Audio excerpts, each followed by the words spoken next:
اهلا بكم مره اخرى اعزائي المشاهدين. خلوني ارحب بالاستاذ محمد الشرقاوي المحلل الفني لكره القدم العربيه والعالميه. برحب بحضرتك، شرفنا ومنورنا. استاذ وائل اهلا بيك واهلا طبعا بوسط البرنامج، وبحييك على المقدمه القويه دي خالص والله. هي بعض الحاجات وبنحاول ندردش فيها سوا، وهسالك على بعض الحاجات فيها. اكيد في حاجات احنا اصلا ارجعناها عشان اتكلم مع حضرتك فيها، بس خليني ابدا معاك ببطوله الملك سلمان لكره القدم للانديه العربيه الحقيقه، واللي وصلت لمباراتها النهائيه تم تحديد طرفيها خلاص.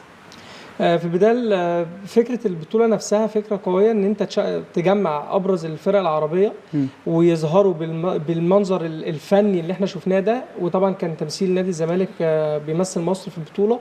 قدرنا نشوف مستوى فني كبير، قدرنا نشوف الزمالك بيواجه من اقوى الفرق الحاليه اللي موجوده في الدوري السعودي، وهو النصر.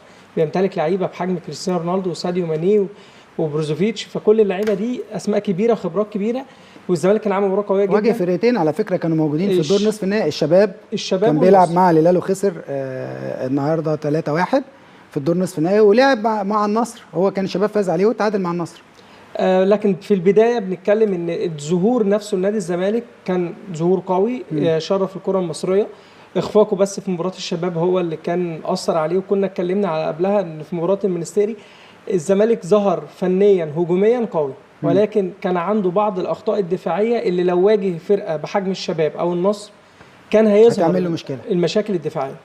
فالمشاكل الدفاعيه في نادي الزمالك اظن ان سوري الفتره الجايه هيركز عليها. الراجل جه في عز مشاكل كتير جوه نادي الزمالك، ما قدرش يسيطر على الفرقه بشكل كامل، ما قدرش يعمل معاهم فتره ياخد فيها فتره اجازه يقدر يعرف الفرقه بشكل كبير، يشتغل معاهم. اظن ان سوريو لو عمل فتره اعداد قويه مع نادي الزمالك وتوفر له اللعيبه او العناصر اللي هو محتاجها في التاكتكس اللي هو بيشتغل بيه، اظن ان اسوريو هيعمل فرقه كوره قويه جدا. قدامه شهر تقريبا، شهر كافي، ولكن المهم انك توفر لي العناصر، مش ماليش دعوه بالفتره.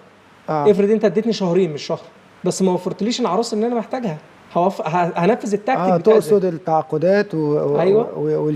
شكل القائمه النهائي لفريق الزمالك. تمام. انت النهارده ما بتوفر لي لعيبه وبتمشي لي لعيبه عناصر اساسيه في نادي الزمالك. ده انا كمدير فني مش هقدر انفذ شغلي، ان النهارده جاي على فرقه فيها لعيب واثنين وثلاثه، فيها سكواد ليست كامل.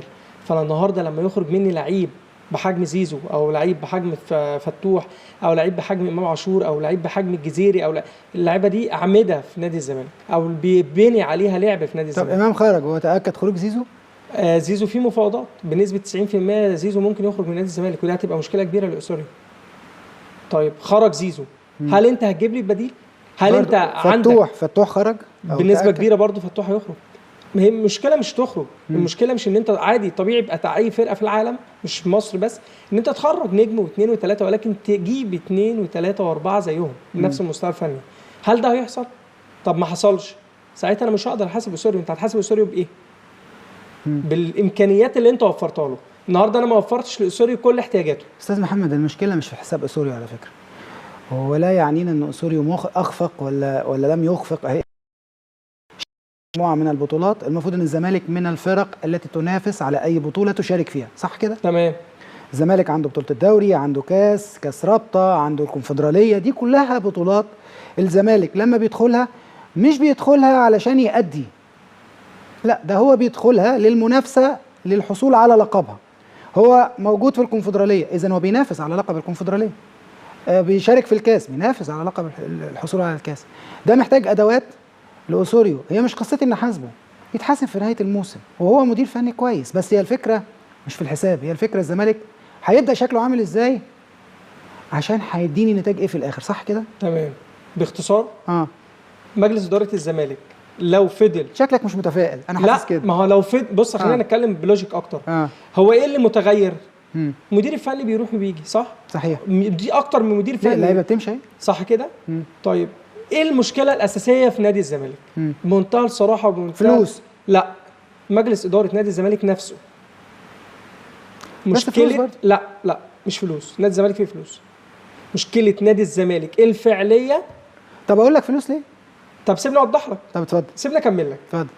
مشكله نادي الزمالك ان اللي بيدير ملف الكوره ما عندوش الوعي الكافي او الدرايه الكافيه بملف الكوره. ايه اللي بيحصل؟ سياده المستشار مرتضى منصور بيدير نادي الزمالك، صح؟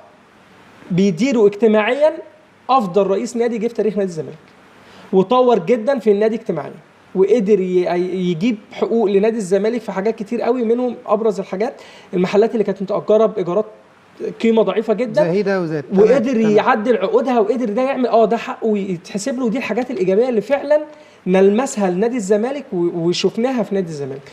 ولكن تدخله الزياده في ملف الكوره وهو مش بالقدر الكافي في التحدث او التحكم او التدخل في ملف الرياضه، هي دي المشكله الرئيسيه.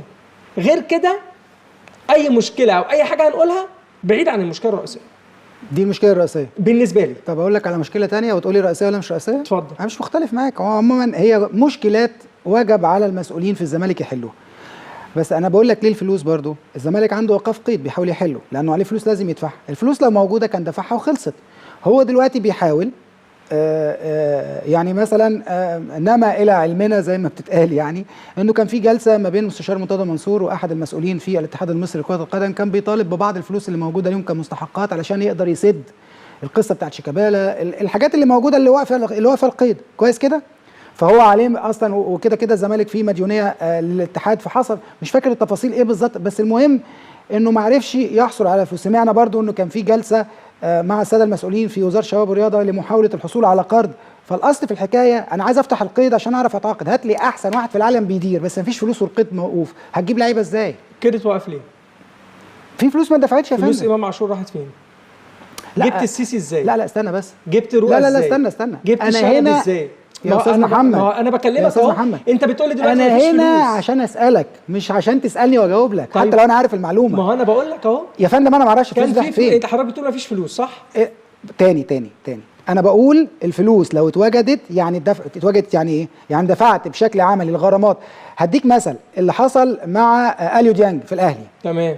جه جواب بايقاف، وكيله له مش عارف 200 وشويه الف دولار، صح كده؟ تمام. 24 ساعه 48 ساعه اتدفعت الفلوس، اترفع الايقاف، لعب المباراه اللي بعدها، صح كده؟ تمام. لو ما كانتش اتوجدت الفلوس هرجع واجاوبك تاني، هجاوبك بقى. جاوبني اهو، لو ما كانتش اتوجدت الفلوس كان اليو دانج كان لغايه النهارده اليو ما بيلعبش. طيب نرجع. لا مش هيلعب ازاي؟ جاله جواب ايقاف يا فندم، واستنوا لما جاي رد من الاتحاد الدولي قال يا فندم يلعب خلاص بعد ما سدد الفلوس اللي عليه. هرجع لسؤالك. اتفضل. نادي الزمالك ما فيهوش فلوس، صح؟ لو في يدفع، لا مش سؤال، لو في يدفع هيدفع الغرامات دي، ده عملي اهو، كلام منطقي، هيدفع غراماته دي ويتفتح له القيد. هقول لك ليه في فلوس. في فلوس. اول حاجه بتثبت ان نادي الزمالك فيه فلوس، عقد شلبي كام؟ ما اعرفش والله. عقد شلبي انا ما حضرتش.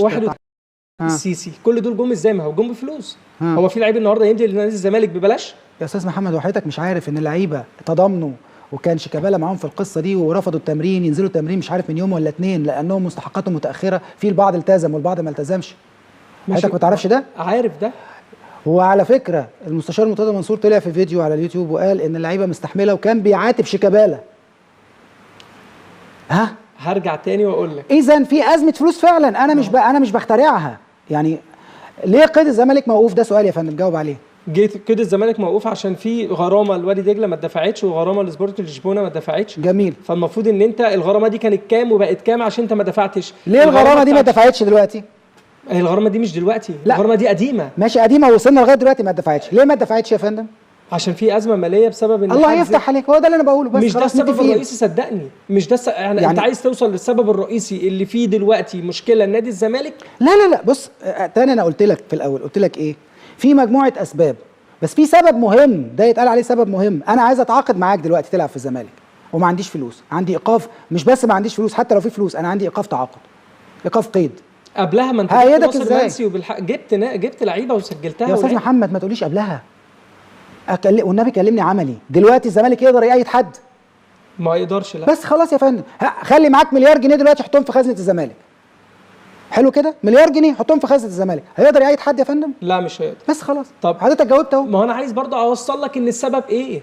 السبب كان في فلوس، بس عدم الدرايه الكافيه بملف الكوره هو اللي وصلنا للمشكله دي. مش هختلف معاك، بس كان بص حضرتك قلت ايه؟ كان في فلوس. أيوة دلوقتي في فلوس؟ لا، ما هو كان في فلوس وانت عالم ان الغرامه دي هتوقفك فتره قيد، وانت عارف المشكله وعارف حل المشكله ايه، وقبل ما الغرامه تتضاعف كنت انت عالم بالكلام ده كله. تمام. هو ده بس. كان ساعتها بقى في فلوس ولا ما فيش؟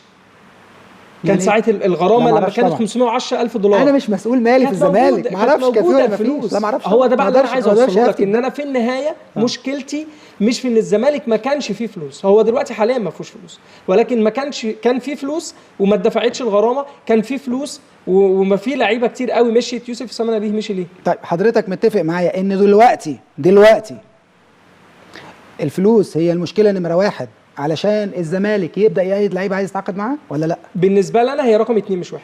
ماشي اوكي، بس ولكن موجوده ولا المشكله موجوده؟ طبعا ما هو ما فيش اختلاف في ده. طيب لكن المشكله الرقم 1 بالنسبه لي ايه؟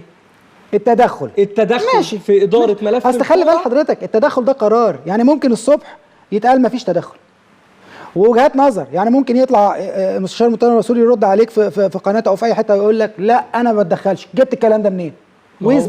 ويثبت لك انه ما تدخلش. ده كلام بتاع ايه؟ وجهات نظر، صح كده؟ تمام. بيتدخل لا ما بيتدخلش، وقبل كده كان صرح كتير قال لك انا ما بتدخلش في الكوره، وهاتوا المدير الفني واسالوه، وجابوا قبل كده مش فاكر كان كارترون ولا كان مين، انا بتدخل قال لا ما بتدخلش. حلو كده؟ بيتدخل او ما يتدخلش ده كلام نقوله نمشي فيه، لكن كلمني في العملي. فلوس يا فندم، عايزه فلوس عشان افتح قيد علشان اقيد لعيبه. اذا ما توجدتش الفلوس، طب هقول لحضرتك على حاجه نظرا للاهميه، اذا ما توجدتش الفلوس وفضل القيد مغلق، ومجلس اداره الزمالك بالكامل عمل لجنه كوره من خبراء عالميين يدير بيها فريق كوره في نادي الزمالك، وقالوا احنا مالناش دعوه خالص، وما حتى ما بيتصلوش معاهم تليفونيا، الخبراء دول يعملوا ايه؟ لازم تحلوا لهم بقى مشكلتهم رقم 2 اللي هي انت حليت مشكله رقم انت رديت على نفسك. يبقى المهم ايه الاول؟ تحل لي مشكله الفلوس. الله يفتح عليك. نخش في اللي بعده. ماشي. عندك حاجه تاني في البطوله؟